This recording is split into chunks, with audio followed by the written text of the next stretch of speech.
Redmi 12C মোবাইলের দাম যথেষ্টই কম এবং এই ফোনটা ভারত এবং বাংলাদেশ দু জায়গাতেই অফিসিয়ালি পাওয়া যায় এবং এতে আমরা MediaTek Helio G85 এর মতো একটা চিপসেট পাচ্ছি এবং এতে মোটামুটি আমরা কি ফিচার স্পেসিফিকেশন পাচ্ছি, মোবাইলটা কেমন হবে তোমাদের জন্য সেই সমস্ত ব্যাপারে বিস্তারিত জানতে হলে ভিডিওটা শেষ পর্যন্ত দেখো, অনেক কিছু জানতে পারবে তোমরা এই মোবাইলের ব্যাপারে। তো শুরু করা যাক আজকের ভিডিও। হ্যালো ফ্রেন্ডস, আমি আনন্দ আর তোমরা দেখছো লিমিটলেস আনন্দ চ্যানেল। এখনো পর্যন্ত চ্যানেলটাকে সাবস্ক্রাইব না করে থাকলে ঝটপট সাবস্ক্রাইব করে দাও। তো আমরা জেনে নিই এই মোবাইলে আমরা কি ফিচার স্পেসিফিকেশন পাচ্ছি। তো এই মোবাইলে আমরা পেয়ে যাচ্ছি 6.71 ইঞ্চি HD+ IPS water drop notch display. মোবাইলটা যে বাজেটে লঞ্চ করেছে, যে দামে লঞ্চ করেছে, বাজেট বিবেচনায় এতে মোটামুটি আমরা ঠিকঠাক ডিসপ্লে পাচ্ছি এটাই বলা যেতে পারে। মোবাইলে যে ডিসপ্লেটা থাকছে তার স্ক্রিন রিফ্রেশ রেট থাকছে 60 হার্জ এবং এতে আমরা 120 হার্জ টাচ স্যাম্পলিং রেট পেয়ে যাচ্ছি এবং এই ডিসপ্লের পিক ব্রাইটনেস থাকছে 500 নিটস পর্যন্ত।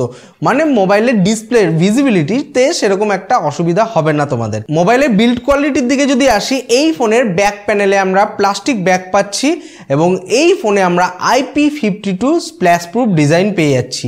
এবার সোজা চলে আসি ফোনের ওজনের দিকে। এই মোবাইলের ওজন হচ্ছে 192 গ্রাম এবং এর থিকনেস হচ্ছে 8.77 মিলিমিটার। এই মোবাইলে আমরা পেয়ে যাচ্ছি Android 12 operating system MIUI 13 user ইন্টারফেসের সাথে। এবার আমরা সোজা চলে আসি এই মোবাইলের ব্যাটারির দিকে, জেনে নিই এই ফোনে আমরা ব্যাটারি কি পাচ্ছি। তো এই মোবাইলে আমরা পেয়ে যাচ্ছি 5000 mAh এর jumbo battery, 10 watt regular charging সাপোর্টের সাথে। মোবাইলে যে চার্জিং কানেক্টর থাকছে সেটা মাইক্রো USB চার্জিং কানেক্টর এবং এতে আমরা 3.5mm হেডফোন পোর্ট পেয়ে যাচ্ছি। Type-C চার্জিং কানেক্টর হলে হয়তো একটু বেশি গ্রহণযোগ্য হতে হতো মোবাইলটা। অবশ্য যেই বাজেটে ফোনটা লঞ্চ করেছে সেই বাজেট বিবেচনায় হয়তো ঠিকঠাকই আছে, তাও আমার মতে Type-C দিলে বেশি ভালো হতো। এবার আমরা সোজা চলে আসি এই মোবাইলের সিকিউরিটির দিকে। সিকিউরিটির দিক থেকে দেখতে গেলে এই মোবাইলের রিয়ার সাইডে আমরা পেয়ে যাচ্ছি ফিজিক্যাল ফিঙ্গারপ্রিন্ট সেন্সার। যেই দামে লঞ্চ করেছে এর বেস ভেরিয়েন্টটা একদম অল্প দামে, বেশ অনেক কটা কোম্পানি আছে আমাদের কিন্তু কোনো ফিঙ্গারপ্রিন্ট সেন্সার প্রোভাইড করে না। সেই হিসাবে দেখতে গেলে এই মোবাইলে কিন্তু আমরা মোটামুটি একটা ফিজিক্যাল ফিঙ্গারপ্রিন্ট সেন্সার পাচ্ছি, এটাই বেশ অনেক বড় কথা, এটাই আমার মনে হলো। আপনাদের কি মত এই ব্যাপারে অতি অবশ্যই আমাকে কমেন্ট করে জানাতে ভুলবেন না। এবার আমরা সোজা চলে আসি এই ফোনের ক্যামেরার দিকে, জেনে নিই এই মোবাইলে আমরা ক্যামেরা কি পাচ্ছি। তো এই মোবাইলের রেয়ার সাইডে আমরা পেয়ে যাচ্ছি 50 মেগাপিক্সেলের ডুয়েল ক্যামেরা। প্রাইমারি যে লেন্সটা থাকছে সেটা 50 মেগাপিক্সেলের, যার অ্যাপারচার হচ্ছে f1.8 এবং এরপরে একটা নর্মাল AI ডেপথ সেন্সার থাকছে এবং এই ফোনের ফ্রন্টে আমরা পেয়ে যাচ্ছি 5 মেগাপিক্সেলের সেলফি ক্যামেরা।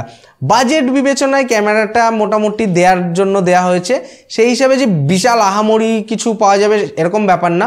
বাজেট দেখতে হবে, যে কম দামে লঞ্চ করেছে সেই হিসাবে এটা ক্যামেরা সেন্ট্রিক ফোন তো না, এটা মোটামুটি একটা রেগুলার ডে লাইফে ইউজ করার জন্য ফোন, যেটা মোটামুটি কোনো কন্টেন্ট দেখার জন্য, অনলাইন ক্লাস করার জন্য বেশ ভালো হবে এবং একটা সেকেন্ডারি কোনো ফোন, যেখানে ফোন আসবে ফোন যাবে, বা আপনারা ফেসবুক ইউটিউবে ভিডিও দেখছেন বা হোয়াটসঅ্যাপ করছেন, এইসব টুকটাক কাজের জন্য ঠিকঠাক আছে।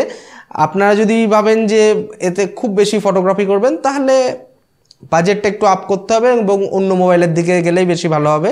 এবং এই ফোনের রেয়ার ক্যামেরার মাধ্যমে ফুল এইচডিতে ভিডিও শ্যুট করা যাবে 30 ফ্রেম পার সেকেন্ডে। এই মোবাইলটা আপাতত 4টে কালার ভেরিয়েশনে লঞ্চ করেছে: matte black, royal blue, mint green এবং ল্যাভেন্ডার পার্পল। কোন কালার ভেরিয়েশনটা তোমাদের সব থেকে বেশি ভালো লাগছে অতি অবশ্যই আমাকে কমেন্ট করে জানাতে ভুলো না। এবার আমরা সোজা চলে আসি এই মোবাইলের পারফরমেন্সের দিকে, জেনে নিই এতে আমরা প্রসেসর কি পাচ্ছি। তো এই ফোনে আমরা পেয়ে যাচ্ছি MediaTek Helio G85 প্রসেসর। এটা একটা 12nm অক্টাকোর প্রসেসর, যার ম্যাক্সিমাম ক্লক স্পিড হচ্ছে 2 GHz এবং এতে আমরা Mali G52 MC2 GPU পাচ্ছি। তো এই মোবাইলের পারফরমেন্সের কথা বলতে গেলে মোটামুটি মিড রেঞ্জের গেমিং পারফরমেন্স এই ফোনে তোমরা পেয়ে যাবে। মানে হালকা ফুলকা গেম খেলতে পারবে, মাল্টিটাস্কিংয়েও সেরকম একটা অসুবিধা হবে না। একদম হাই এন্ডের কোনো কাজ করতে গেলে, হাই গ্রাফিক্সের কোনো কাজ করতে গেলে তখন একটু সমস্যা হতে পারে। বাকি এই ফোনের যা দাম, ফোনটা যে বাজেটে লঞ্চ করেছে সেই দামে তোমরা কিন্তু এতে বেশ ভালো পারফরমেন্স পাচ্ছ, এটাই বলা যেতে পারে। এবার আমরা সোজা চলে আসি এই মোবাইলের কানেক্টিভিটির দিকে। কানেক্টিভিটির দিক থেকে দেখতে গেলে এই ফোনে আমরা পেয়ে যাচ্ছি Wi-Fi 5 dual band, Bluetooth 5.0, dual 4G VoLTE. এবার আমরা সোজা চলে আসি ফোনের ইন্টারনাল স্টোরেজ এবং র্যামের দিকে। এই মোবাইলটা আপাতত অফিসিয়ালি 3টে স্টোরেজ এবং র্যামের ভেরিয়েন্টের সাথে লঞ্চ করেছে। এতে থাকছে 4GB RAM 64GB internal storage, 4GB RAM 128GB internal storage এবং 6GB RAM 128GB internal storage. এছাড়াও আমরা এই মোবাইলে আপ টু 5GB পর্যন্ত ভার্চুয়াল র্যামের সাপোর্ট পেয়ে যাচ্ছি। মানে বাজেট বিবেচনায় মোটামুটি আমরা এতে র্যামটা কিন্তু মোটামুটি বেশ অনেকটাই পাচ্ছি, এটাই বলা যেতে পারে। এই ফোনে আমরা dedicated micro SD card slot পাচ্ছি, মানে একসঙ্গে দুটো সিমের পাশাপাশি একটা মেমোরি কার্ড আমরা ইজিলি সেট করতে পারবো এই মোবাইলে। এই ফোনে যে র্যামের টেকনোলজিটা ইউজ করা হয়েছে সেটা LPDDR4X এবং এতে আমরা eMMC 5.1 স্টোরেজ টাইপ পেয়ে যাচ্ছি। এবার আমরা জেনে নিই এই মোবাইলের দাম কত। তো এই মোবাইলের 4GB RAM 64GB internal storage ভেরিয়েন্টের ভারতের বাজারে অফিসিয়াল বাজার মূল্য হচ্ছে 7,699 ভারতীয় টাকার মতো এবং বাংলাদেশের বাজারে এই 4GB RAM 64GB internal storage ভেরিয়েন্টের অফিসিয়াল বাজার মূল্য হচ্ছে 13,999 বাংলাদেশি টাকার মতো।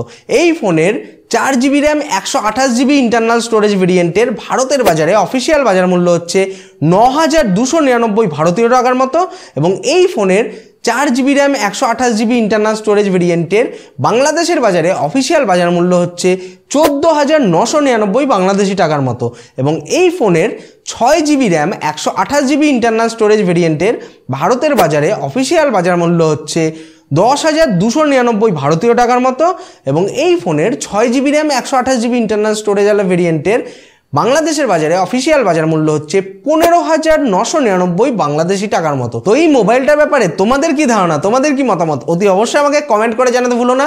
ভিডিওটা ভালো লেগে থাকলে ভিডিওটাকে লাইক করো, নিজের বন্ধুদের সঙ্গে শেয়ার করো। পরবর্তী ভিডিওতে আবার দেখা হবে। বাই, সবাই ভালো থাকবে, সুস্থ থাকবে।